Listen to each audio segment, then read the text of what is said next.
Hoje no Jornal das 7 vamos falar sobre ligações migratórias entre Brasil, Estados Unidos e Portugal em livro, organizado pela professora e pesquisadora sobre migrações Sueli Siqueira, do mestrado de Gestão Integrada do Território na Univale. Boa noite, Sueli, muito obrigado pela sua presença. Antes de falar sobre o livro, eu não posso deixar de te perguntar, o valadarense continua migrando?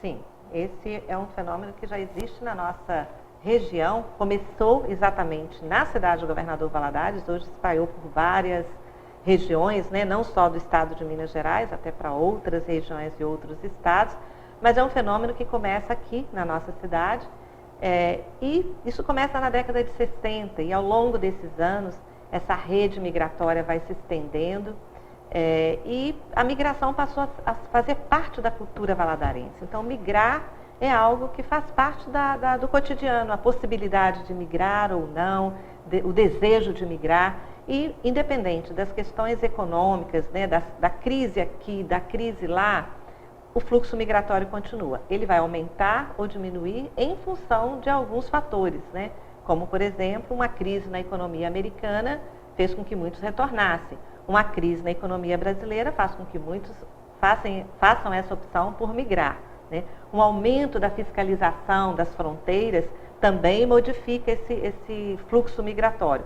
Mas é um fluxo que ele aumenta ou diminui, mas ele não cessa.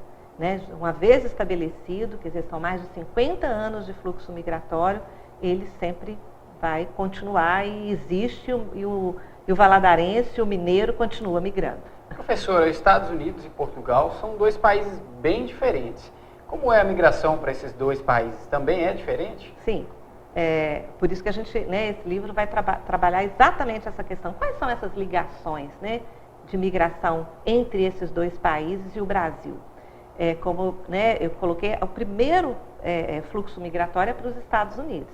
Isso começa na década de 60, quando nós temos 17 jovens saindo da cidade com visto de trabalho, que foi até Belo Horizonte, onde tinha, na década de 60, mais precisamente em 1964, o consulado americano em Belo Horizonte, tiraram um visto de trabalho, fizeram o depósito de $1.000, como a gente pode perceber, então não eram pessoas com pouco poder aquisitivo, falavam inglês e foram para as regiões das montanhas de Nova York trabalhar. Como é que esses jovens ficaram sabendo disso, né? Em 1964.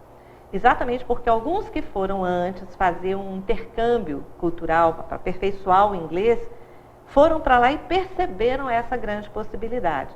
Dadas algumas condições que existiam aqui, esses jovens perceberam que era possível ganhar dinheiro lá, aperfeiçoar o inglês, e aí então começa.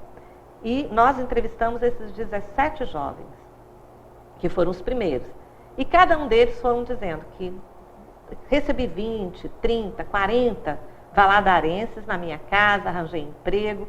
Isso ao longo dos anos 60, dos anos 70. Quando chega os anos 80, que a gente, né, tem uma grande crise na economia brasileira, grande parte dessas pessoas com desejo de migrar, e essa cultura da imigração vai sendo construída ao longo desses anos.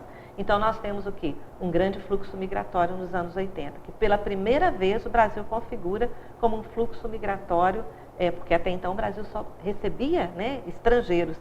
Então, pela primeira vez. Tem uma pesquisadora, Maxine Margolis, que é da Universidade da Flórida, uma das primeiras pesquisadoras a estudar os valadarenses nos Estados Unidos.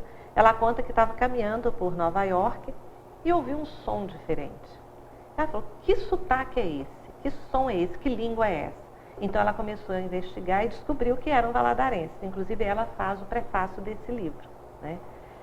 E aí então ela foi descobrir, ela esteve aqui, né, nos anos 90, fez uma grande pesquisa aqui e começou então a estudar esse fenômeno migratório. Professora, a gente fala de migração em Valadares, mas não é só em Valadares, né? Toda a região, nossa região próxima, também seguiu esse fluxo migratório, não é mesmo? Sim, os dados do IBGE já mostram, né, o censo de 2010, que Valadares é um grande, né, a micro-região, a macro-região de Valadares tem um índice muito grande de pessoas migrando, né? Mas isso é todo o Sudeste. Na verdade, você concentra isso. E hoje, vários outros, por exemplo, Goiás, a região de Criciúma, também em Santa Catarina, são outros pontos dos fluxos migratórios. Mas a nossa região foi a região que primeiro teve esse fenômeno migratório. Criciúma foi 4 anos depois de Governador Valadares, mas também se constituiu num grande fluxo migratório. Professora, agora a gente vai para um rápido intervalo e na volta a gente volta conversando um pouco mais sobre migração.